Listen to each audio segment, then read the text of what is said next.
Okay, I think let's get going. I think we've got 20 participants on the phone, on the line. Others might be joining.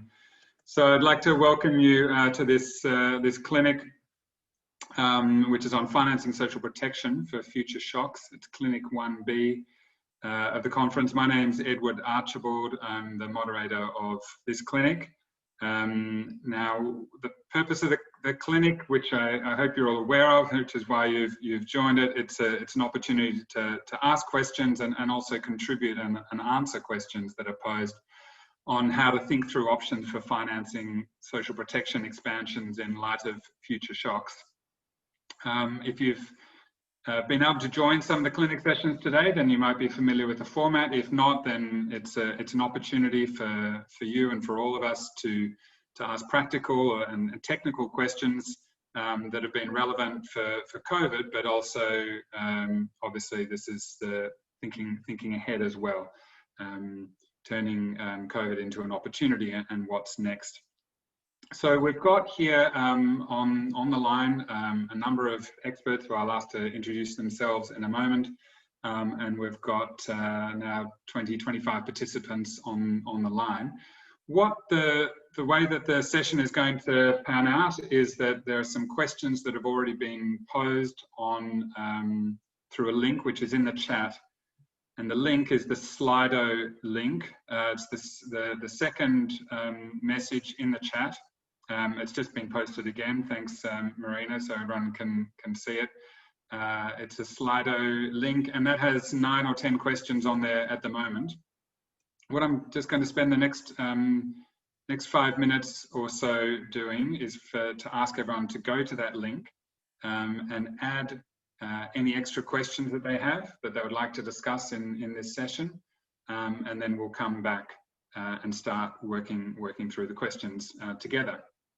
As we go through the questions, I will ask the experts here to respond to the questions and give their contribution. And I would love it if other members of the audience also want to give their thoughts. The way I'd like you to do that is, the best way to do it is to put your hand up. I hope you have you can see if you click on the participants button at the bottom. If you click on that, something should come up saying that you can raise a hand. If you can't do that, then write a question in the chat saying you'd like to contribute, and then we'll be able to do it that way. So let's now go to the Slido app. So please, can everyone click on that? And while that's happening, I'll ask the experts to introduce themselves. I'll start with Sophie Evans.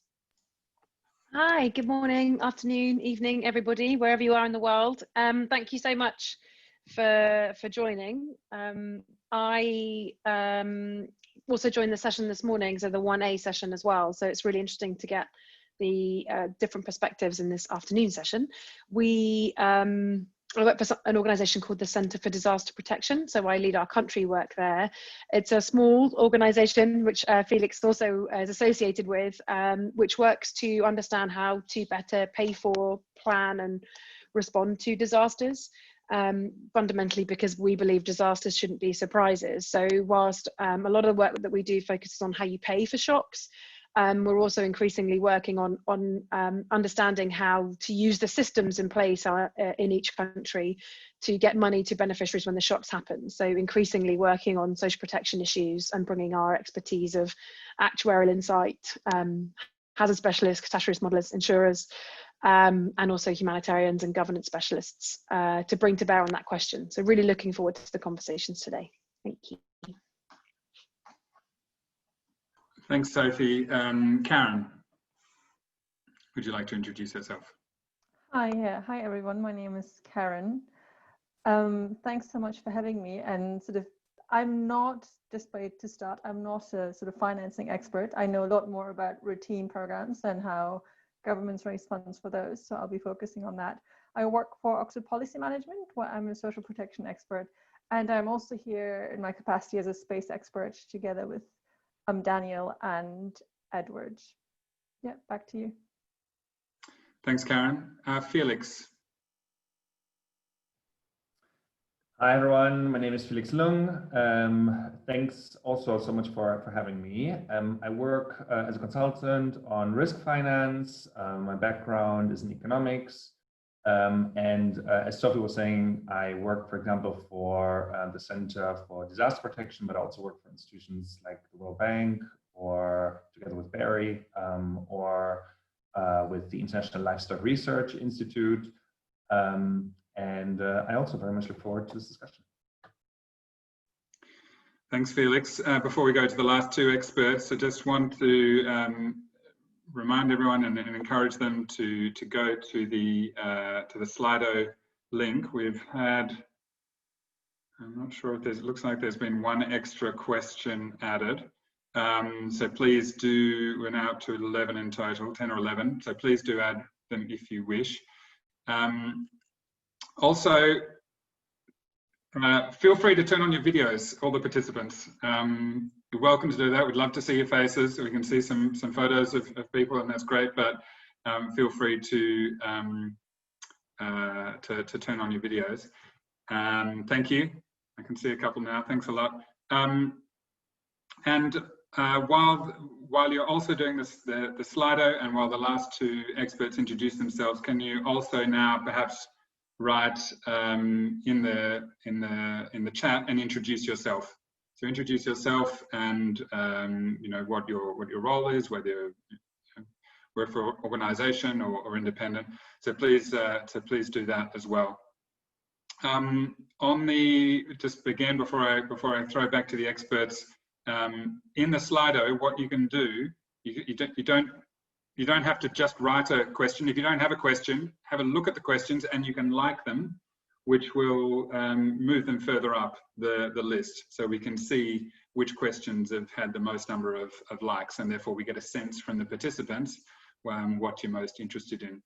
Okay, so we've got 3 more experts to go because our final one has joined. So first, Daniel, can you introduce yourself, please? Hi everyone, my name is Daniel Longhurst. I'm an independent consultant. I'm also working with Space, and I'm not a sort of a pure financing specialist, but over the years I've flirted with different forms of financing, first on the humanitarian side, and then some of those discussions as they relate to linking humanitarian to social protection, which is where I do most of my work now, so more from a programming perspective. So it's very nice to be here amongst such illustrious company. Thanks, Daniel. Okay, then the final 2 experts. First, Barry Marr.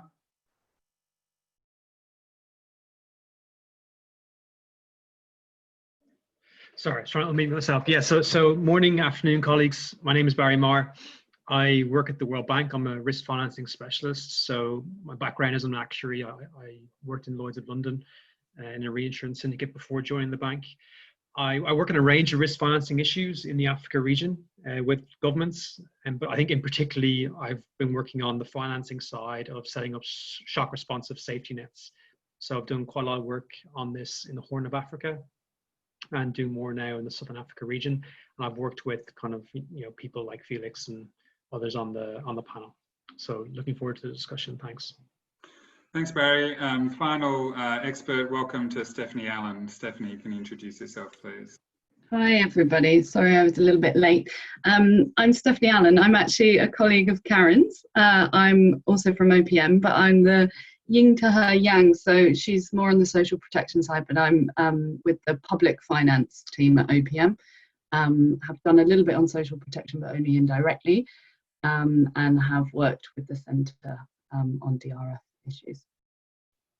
Great, thanks very much. Well, in that time, thank you to those who have introduced the participants as well, who've introduced yourselves in the chat. That's great. Those who've turned on their videos, wonderful as well.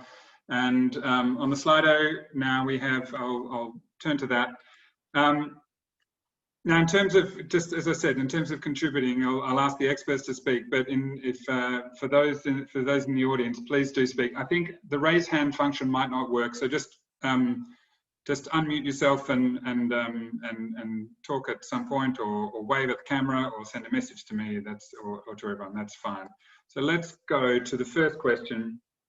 which is how can we ensure funding to expand caseloads in cases of future shocks if we struggle to finance our routine programs?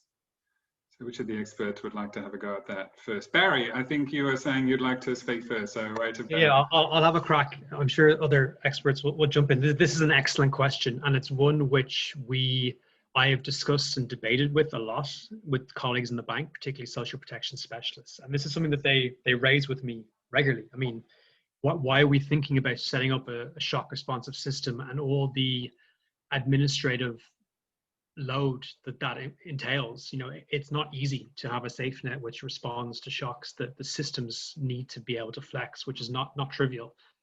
So why go through that when we can't even afford, or, you know, we don't have enough resources for our core caseload? You know, in most countries I've worked in, the number of beneficiaries of the safety net are less than the number of people who need it. So the safety net does not reach everyone who actually needs that assistance. So this is an excellent question.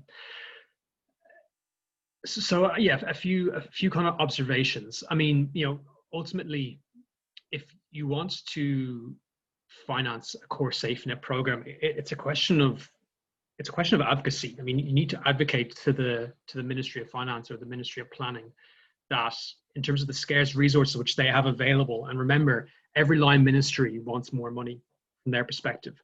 So, you know, how can you make a better case to them as to this is the kind of the most effective use of funding that they can put their resources to?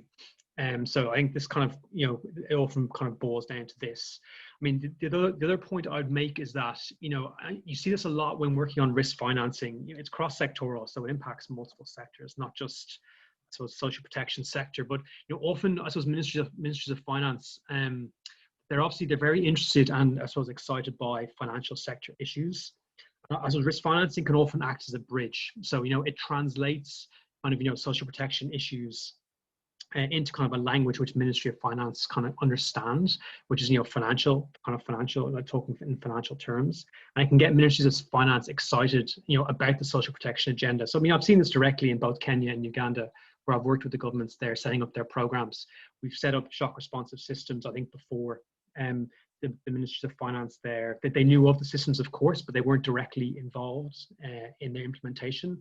Whereas when you start introducing a shock responsive component, and, you know, thinking about the financing instruments which could be used to fund that, you start getting the Ministry of Finance much more engaged, much more involved in the social protection sector and social protection agenda. The other point I would raise is that, you know, often when working on the risk financing agenda, you start with the Ministry of Finance because disasters are cross-sectoral, and often Ministries of Finance, kind of the first step we work with them on is setting up a national disaster risk finance strategy. So this has been done in Kenya, for example, Malawi, Madagascar, in the Africa region. That's owned by the Ministry of Finance. And then, you know, through that strategy, they identify the key sectors they want to, you know, use their scarce resources when responding to a shock. And again, because the Ministry of Finance owns that risk finance strategy, and the safety net is one of the tools which they can use to support populations when shocks occur in the countries, they often get much more excited about the core social protection agenda by, you know, in of itself. So you know, the shock responsive safety net, this is what I often say to my SP colleagues. It can be a tool which we can use to engage with the Ministry of Finance to help them get more excited about the SP agenda more broadly, and then help them make that advocacy case for increased SP resources. I'll stop there. I could go on much longer, but I'll stop there. Thanks. Great, thanks, Barry. Do one of the other experts want to contribute on this question? Karen. Yeah, I just wanted to maybe talk a bit about my experience in practice, so just referring to a case study. So that doesn't need to sort of apply across the country. So what I've seen in Pakistan in the COVID-19 response is that the government struggles to meet the usual caseload that they have for their routine social protection program. So effectively, they have almost like a contingency budget, which are their unspent funds. And I see Steph nodding. So you're looking at this at the moment. So maybe you should make the statement, not me. So what they've been doing is they've been using this for shock responses, even in the past, but quite small one, because this contingency is quite small. What they've also been doing is, of course, just appropriating other budget lines. And then I mean, Steph knows this a lot better than I do, but you have to go more and more up the chain in order to be able to appropriate more and more budget lines to sort of just get funding. But that's not a sustainable way to fund a program, of course, because by wiping out other budget lines, you infringe on investment budgets, etc. I'm just saying, in practice, this is what I've seen happening to fund a shock response for routine program. But Steph, you probably have a lot more detail and nuance on that. Thanks, Karen. Steph, do you want to come in? Yeah, but I think am I allowed to also take the next question? Because I think it relates very much directly to that. There's a question about using budget reallocations to finance. The question's, is there any valid lessons learned from COVID-19 in terms of DRF? How many countries have mobilized their own internal resources through reallocations, and others have used ad hoc international lending? And I think this is exactly getting to the point that Karen just raised. I would say that in the countries that we've looked at, they've done a combination of both of those in nearly all instances. So where there is a scalable safety net, a lot of that scale up has been financed in part by reallocations, and where that's not possible through international assistance. On the reallocation side, this is something that we've known, or we've suspected is always an issue in disaster risk financing, but there's very little quantified evidence about it. And the reason being why, budget data that's produced is often highly aggregated, so you can't really tell what was moved from where to what. And in the chaos of a crisis, it's quickly forgotten what decisions were made and why. And this is because of this, we're actually doing some research with the centre that's really trying to unpack precise questions. So we're using COVID-19 as a case study, and we're in actually now in 4 governments, working with them to very precisely track reallocations that are made, and to conduct interviews to try and find out why those decisions were made at different stages in the profile of the crisis. It's too early to come out with findings, but what we can say is that it's clear that it's substantial reallocations are being made, and that's because these countries have very limited choice. There's no or minimal ex-ante financing instruments in place, so they're having to make these really difficult choices. A lot of it is being cut from capital budgets, which is concern for future investment and future growth, obviously. But it's not always bad. Like, there are some wasteful expenditures that are being cut to finance things like increased social protection. And the case of Pakistan, we've heard about some planned political patronage payments actually being cut, and the excuse being readily available that, you know, we're in a national emergency, so we're not going to make these payouts. Quite a positive thing. In terms of learning, we're finding that there's no, at least in the countries that we're looking for, there's no real formal framework for deciding what should be cut and what criteria we should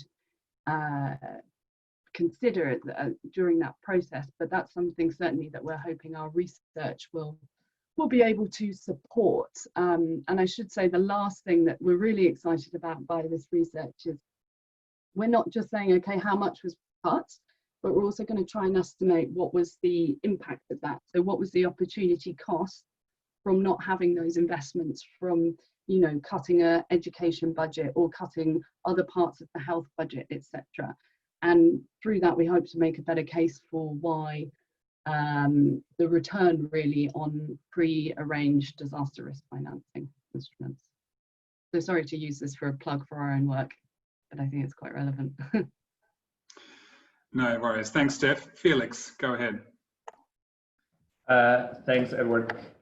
Maybe just to add, again, sorry for jumping back onto this first question, but maybe just to add 1 or 2 points to that, because it's so important. So I think what's really important to, from my perspective, thinking about shock response and social protection is not necessarily always, the best way to think about it is not necessarily always to think about it in terms of an add-on to an existing safety net, but sort of the first thing to think about is that it's a different way to manage humanitarian assistance or emergency assistance to people, and that it can be a way to actually deliver emergency assistance much faster and possibly much more cost effectively in many different situations. I think we've seen this now in the COVID situation, but obviously also with respect to natural hazards such as drought. Barry was mentioning some of the programs in East Africa. I've been, for example, now working over the last year in Niger and West Africa, where we're working very much also along those lines. And so I think if we take this sort of as a first entry point, then the question is not necessarily always why should we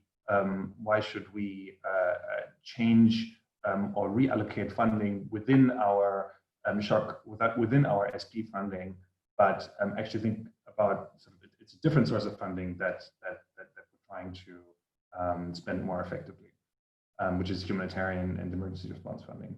And then the other point I think that's important to make is that obviously when we think about sort of shock financing, it's not a magic wand that creates additional funding that somehow comes from somewhere, but it's at the end of the day, it's a question of priorities where we can think how can we spend existing resources more effectively, and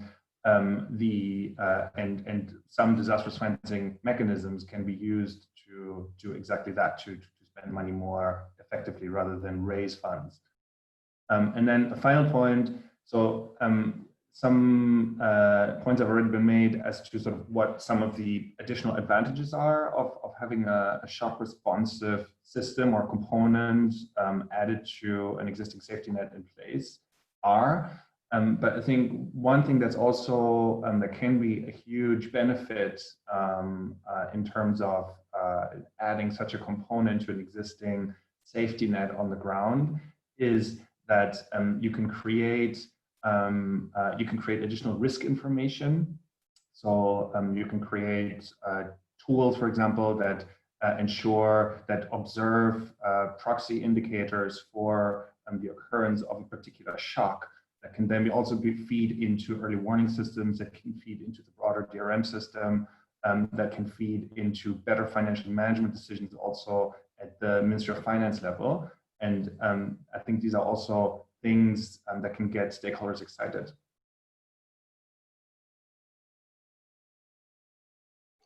Great, thanks very much, Felix.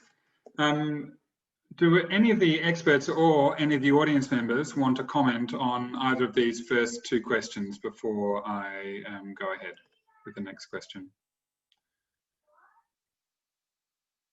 Was that a wave, Matthew? Yep, Matthew Greenslade, go ahead. Yeah, hi, thanks very much, Edward. Yeah, Matthew Greenslade, now an independent consultant. I was a DFID worker on social protection until 2016, working with Heather Kindness, who some of you may know. I used to be a complete skeptic. So I come from the sort of social protection systems angle, and I used to be a complete skeptic about this agenda because I saw it as detracting from long-term sustainable social protection system development. But my position has gradually softened over time, particularly working recently in Kenya, Uganda and Malawi, and hearing about other examples where, for example, Nepal and Ethiopia, where shock responsive social protection has worked. I think we're often talking about different institutions implementing programs, thinking about Kenya and Uganda in particular. We're often talking about different financing sources, and we're often talking about different program types. So to reject this agenda, I think, is a mistake. There's a lot more to it once you get into local contexts, and I agree with the comment earlier that the shock responsive social protection agenda can help to advocate for social protection more generally. I'd still add a word of warning, though, that this is an agenda that's often more attractive for the sort of international community and donors, and we must be careful it doesn't detract from long-term social protection system development, which can often be a less sexy, if you like, and harder grind.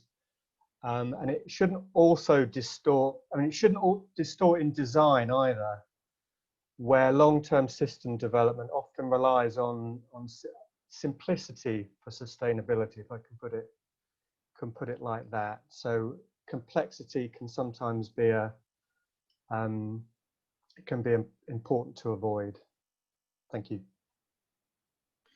Thanks, Matthew. Very interesting contribution. I'm wondering if it's triggered any other further comments from the panel or from the audience. If not now, then perhaps pick it up. People can come back to it during the discussion. Very thought-provoking, Matthew. Thank you. Okay, so let's look at the next question, which is very interesting one. Is there an appetite to include the private sector or social investors in helping to finance social protection programs, e.g. through the use of humanitarian or development impact bonds, a form of payment by results?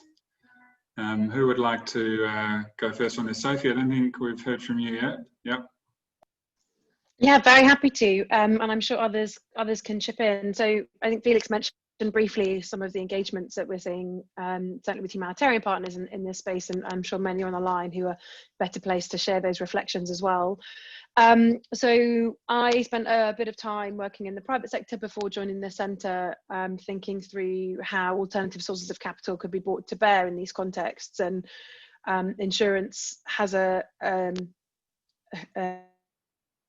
an easier journey into that narrative, I think. Certainly an insurance-like approach when you think about triggers and you think about prepared and pre-positioned financing.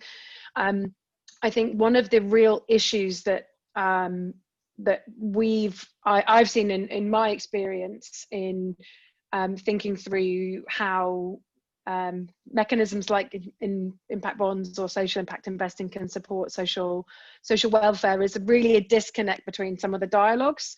So a private sector person might come in and say, right, what's my investable options here? What's going to be my return on capital? When am I going to see my money? When am I going to see results? And I think that's just a complete disconnect with how social protection practitioners, humanitarian practitioners are really focusing their attentions on this. And really, there is a lot to learn, but I think we need to come to this conversation with an outcome focus and to some extent being trusting that there are you can pick and choose some of the options. So picking and choosing what works about bits of insurance, or picking and choosing what works, what approaches from social impact perspectives could be useful in thinking about growing a social protection graduation mechanism. It could be access to finance at particular moments, or it could be creating a mutual bank, for example, for beneficiaries as we think about what that journey over time looks like. I think one of the issues is that their timescales are really differently. So Matthew, your point about you're in this for the long haul with social protection, insurance is an annual thing. How do we bring people's mindsets together on this? And the same with many investors that you'll see around the world would like a bond to mature in 2 to 5 years. And at that point, you've only just finished your registry.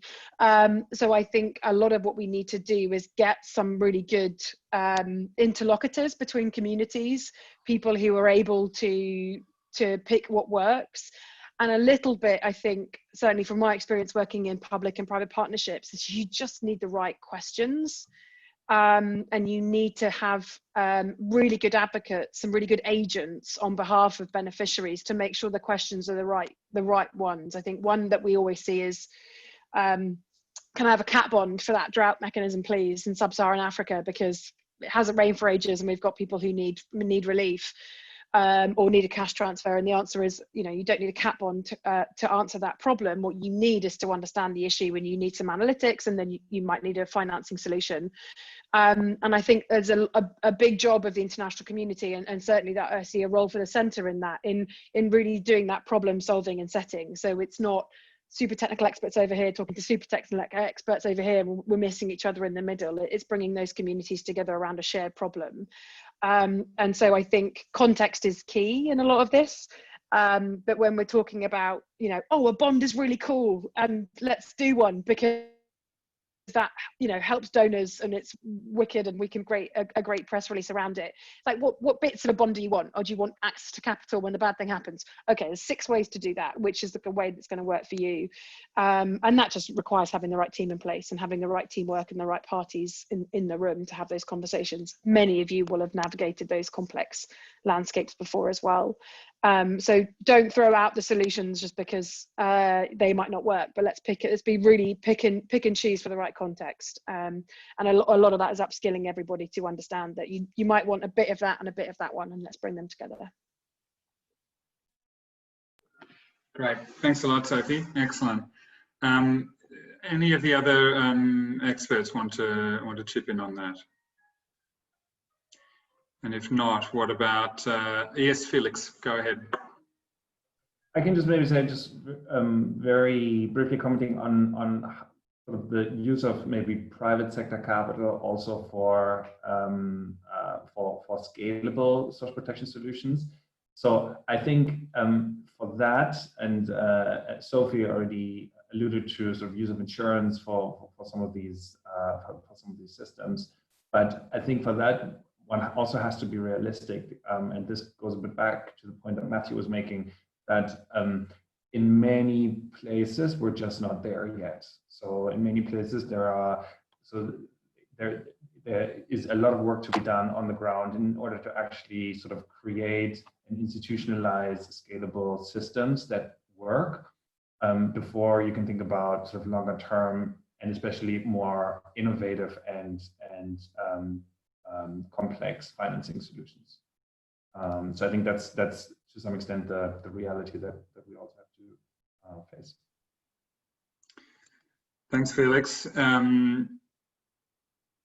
That's a great contribution. I'm wondering whether others in the audience want to comment. Just looking at some of the chat comments to see if there's anything there. I guess, Bruno, you've raised an example about contribution to a fund for garment workers in Bangladesh. That's an interesting involvement of the private sector in something different. Bruno, do you want to share something briefly on that? That's a shake of the head. No. Okay. Fine. Okay. I'm looking at a subsequent question, and Sophie, I'm just picking up on your comment about you started to talk about insurance, and looking at this 1, 2, 3, the 4th question about how insurance can be integrated with social protection to support future climate-related shocks. Is there anything else you want to add based on what you've already said? Do you feel you've covered off the insurance side of things, or does anyone else want to comment on insurance aspects and future climate shocks? Yeah, I'm happy to. Just a couple of shifts perhaps in thinking that through. So a lot of what we talk about in our world, and maybe Felix is much more versed in depth of it as well, is kind of, we have a bunch of money in issues, like how do you get money into something like a government when a shock happens, and then how do you get money out, and money out to beneficiaries? How does it get out of a government? What's the system for that flow? Is there one? Is it ad hoc? Are there delays? What's the timing on that? And a lot of what we've been seeing in some of our COVID work and work before that is having that money out system is crucial. So insurance can be a way to get money into the system, and which is great. And a lot of us around the table are technical experts on how you get money in, but the money out piece is really crucial.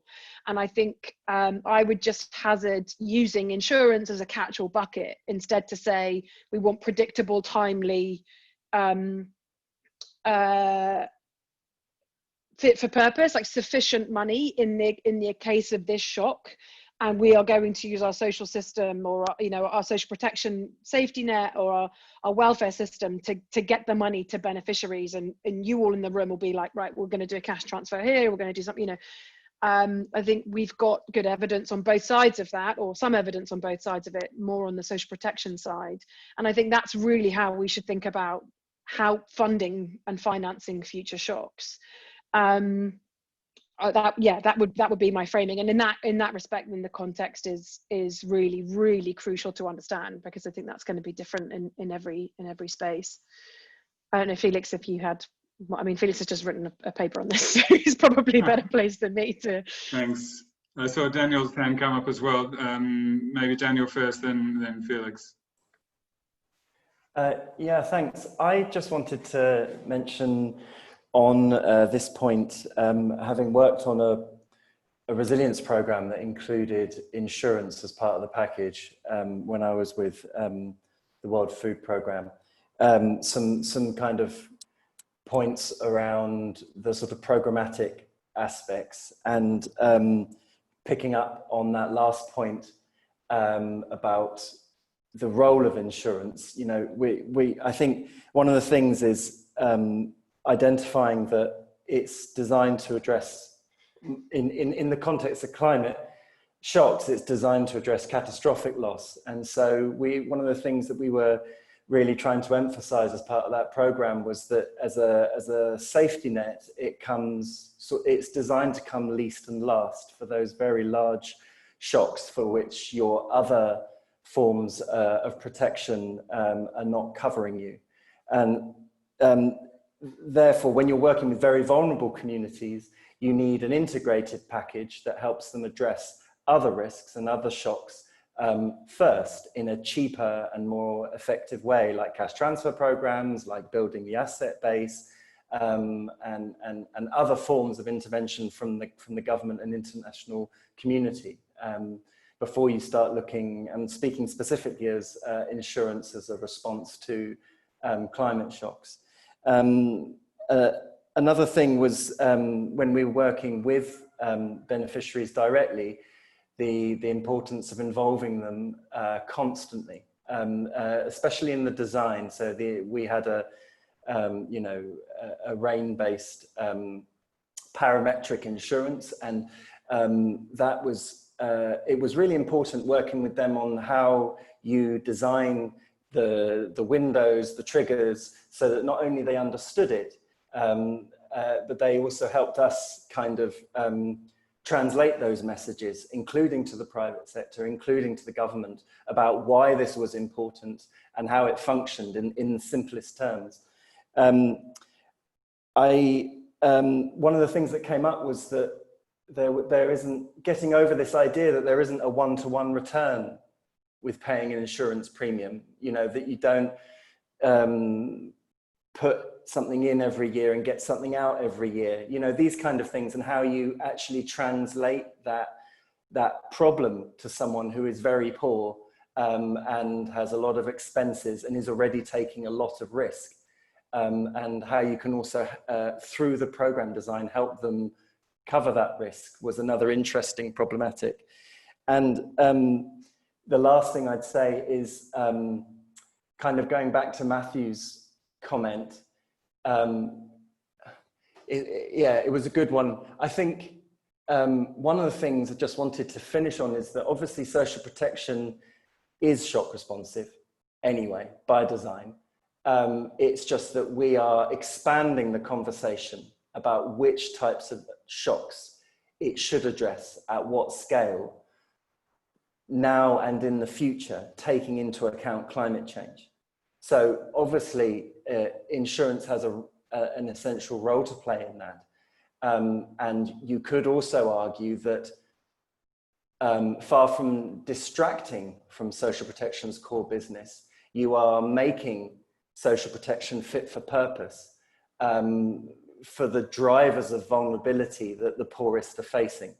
So I think there's also, just as a more general point, something about how one frames the debate around the shocks that social protection is designed to respond to or should respond to, and the appropriate financing one needs to help social protection instruments do that.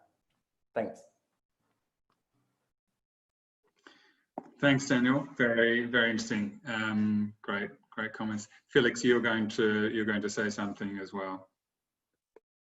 No, so just adding to maybe some of the points, and I'm really glad Daniel raised, I think, a few really pertinent issues with respect to the need for integrated response, and obviously at WP you're probably talking about the R4 program, which has done fantastic work in this respect.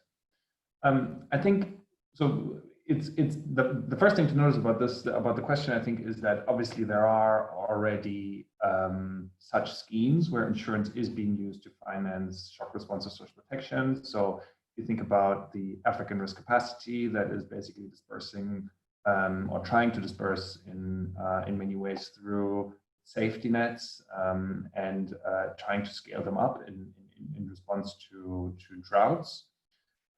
Or if you also think about, for example, in Kenya, you have something called the Kenya Livestock Insurance Program that you might know, which is basically a program where the government purchases insurance on behalf of pastoralists in the north to cover them against drought. WFP has a very similar program in Ethiopia.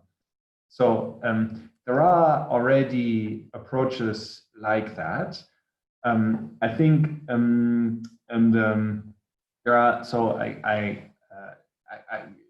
Daniel raised the point of insurance only being cost-effective, sort of for the catastrophic layers. This is something we've actually just discussed a lot at the center, and where sort of this is kind of in many ways the conventional economic theory view. That insurance being an expensive tool only makes sense sort of for the less frequent and very extreme events. But I think one of the things that's also worth considering is sort of the commitment effect insurance can have. So by basically committing by paying a premium upfront. And then ensuring that you do get a payout in case of a shock, you can ensure that the money is actually there, and you can ensure that this money is actually being used for shock response, which is not necessarily always the case in many of the low and low middle income countries that we work in. So I think this is something to really keep in mind, and that in the discussion is also undervalued many times. And for example, the African Risk Capacity that has sort of provides payouts quite frequently, so to say, and it's a classic insurance contract, if you will. That's certainly a value proposition for them. I think when you think about using insurance for scaling up safety nets, there are a lot of different challenges to consider, though. I think the first and foremost being data. You basically, in order to make something insurable, you need to have, you need to base any scale-up decisions on objective, rapidly available, non-manipulable data. And data, as I think we all know very well, is in many of the client countries not always easy to get by. So this is the first. And then when you, so there has been this tendency to work with indices that try to replicate certain shocks. So using rainfall data or other satellite-based data in order to estimate what the situation on the ground is, to then be able to respond rapidly and ensure that there's a rapid scale up. And these are also the type of approaches that we've seen sort of being insured for safety nets. Now, the challenge with that is what we call basis risk. So basically the risk that the index may not exactly replicate what the situation on the ground is, and that although there is, say, a drought, there is no payout, and vice versa. So this is something that can be difficult also to address, and that before implementing any such approach needs to be considered and tested and scrutinized very, very carefully. Wonderful, thanks, Felix. Let's switch tack a little bit. One of the questions talks about from Larissa Pellin about a global fund for social assistance. So let's think about it, the financing question from that angle. The question is, would a shift from the current system of calls for humanitarian appeals towards a global fund for social assistance during crises, which countries could draw down to use in delivering assistance?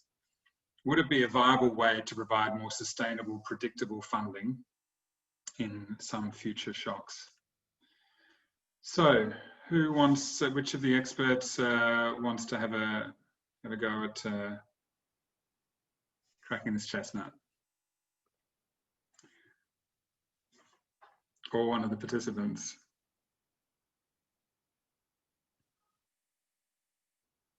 Daniel. Thank you. Right. So I feel like I'm at the risk of biting off a lot more than I can chew. But I guess what I would say is, especially if we're talking about setting up something massive and global, a fund of some kind, and all the effort and political capital that's required for that, you need to be able to answer the question as to whether it would be more effective in answering the problem than what already exists.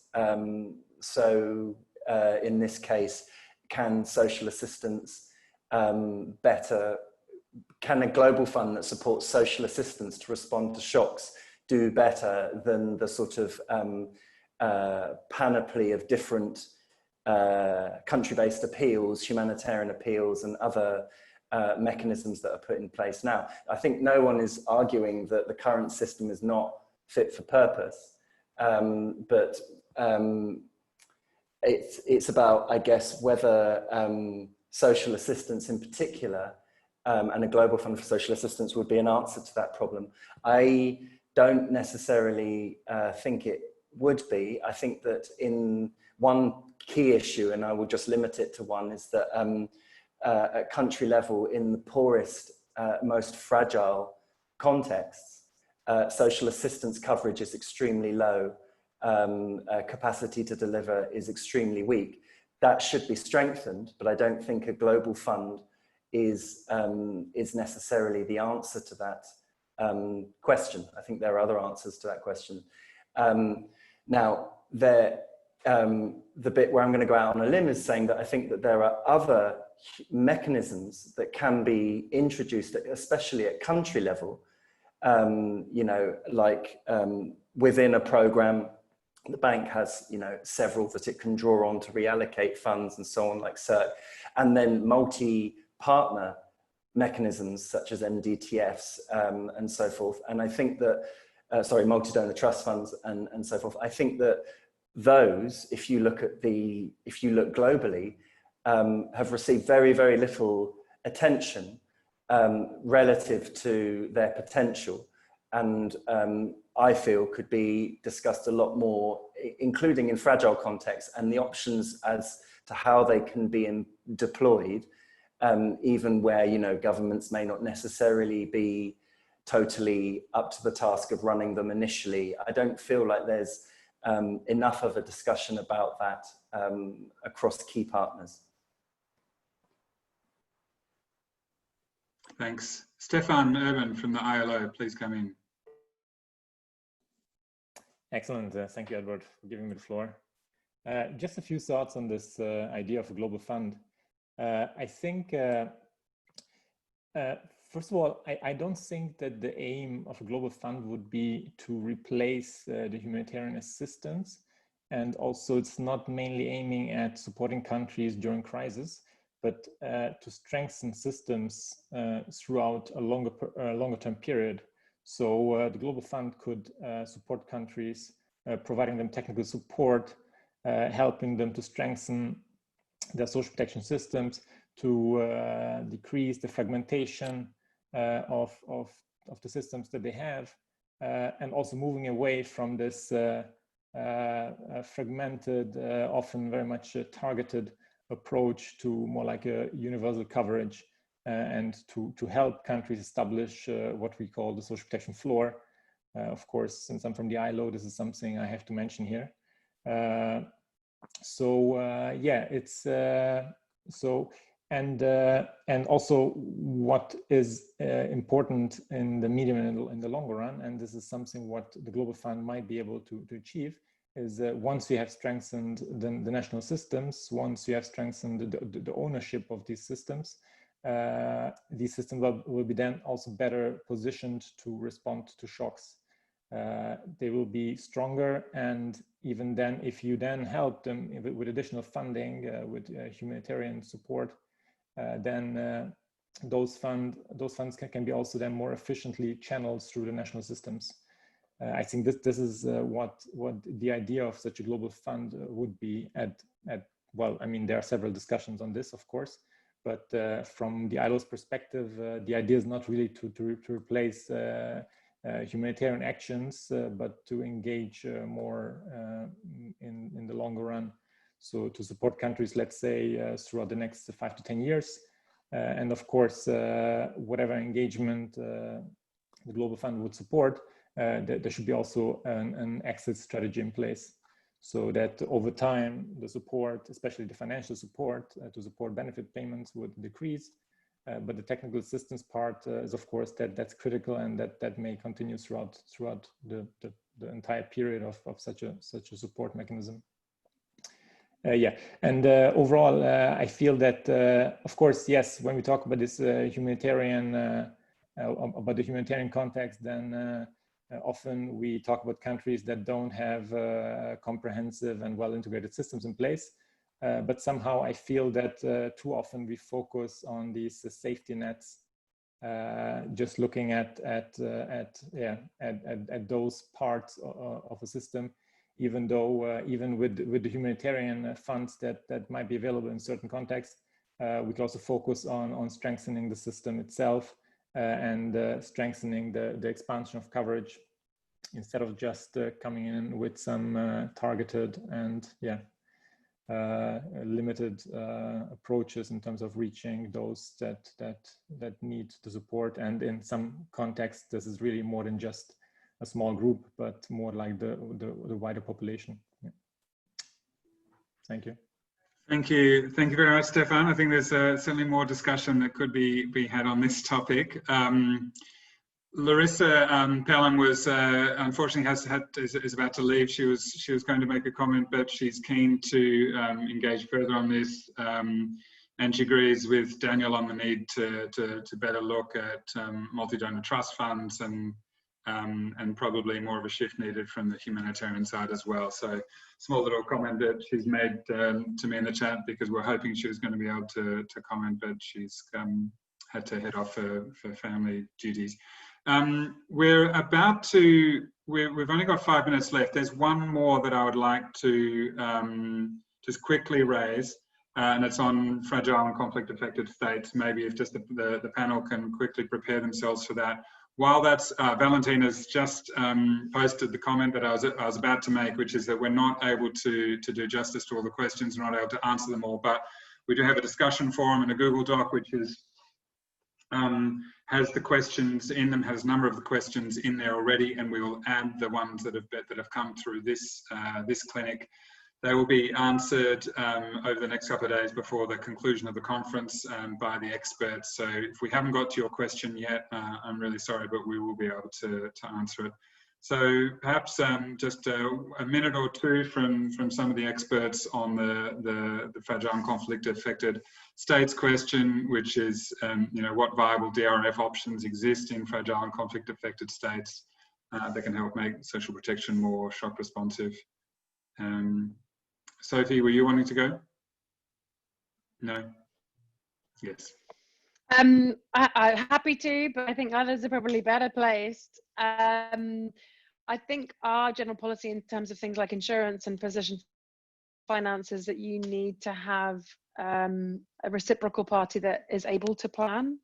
And in many contexts, that makes things like insurance or things like contingent finance just really unworkable. And that's because, again, my point about it being really context specific. I also think that the nature of the other organizations who are interacting in FCAS contexts, so humanitarians and others who are applying a principled approach and are dealing and supporting implementing programs, sometimes that's at odds with a planned and prepared approach by virtue of things changing very quickly. I would say this is a particularly interesting area that is developing. So I'm hearing quite a few conversations and being asked to join conversations on this. And I think I will go back to my point about money in and money out, but others will be best placed to say whether or not social protection systems in FCAS contexts are the best way to get money to beneficiaries or get support or interventions to beneficiaries and end users. But I mean, it's not unworkable, but it's not like, it might not be the government of that entity, government of that nation is buying insurance on behalf of its population, but instead that we're going to use the international system to think about more reliable, triggered, predictable finance. Great, thanks, Sophie. Any of the other experts want to comment? Just 1 minute on this before we then wrap up. Steph, over to you. Thanks. I'm going to answer from the perspective of one fragile state that I've worked a bit in. In that case, let's just assume that it's already got a social protection system, which is already a big ask, but let's say it does. The question is about like, how will you finance that scalable element? I agree with Sophie, insurance is not viable unless somebody else pays for it, like a donor pays for a premium. Can they take on debt? Probably not, unless it's very concessional, but their options will be limited. Would they have a contingency budget that they could raid for this sort of thing? Very unlikely, because the opportunity cost of like just putting money aside every year would be far too high for them. And so I think the reality is, and it comes back to the question that we were talking about earlier, right at the beginning, is it will be either one, reallocating budgets, and that's what we're seeing now. Countries are having to cut social spending to finance COVID-related measures. Or number two, it's the humanitarian sector that picks up the bill, and I think that's probably likely going to continue for a while, but they can still, the humanitarian sector can still act in more of a DRF-like way, so repositioning this finance. Great, thank you very much. Well,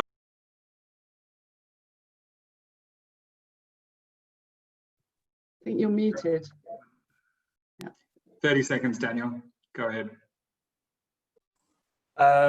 Yeah, okay, maybe just to say that based on some work I've been doing in the Sahel alongside the World Bank, I think that one thing the DRF community can really usefully do and have started to do in a concerted way is the fundamentals of setting up the system are really, really useful to the community of actors. So the cost of disasters, disaster risk profiles, how to develop contingency plans, the requirements of investors now and in the future. So all these things are often lacking at country level, and especially in fragile contexts, conflict-affected contexts. And they can, that kind of bird's eye view on how much thing costs, what mechanisms are already available, you know, what would be needed, for instance, in terms of response plans,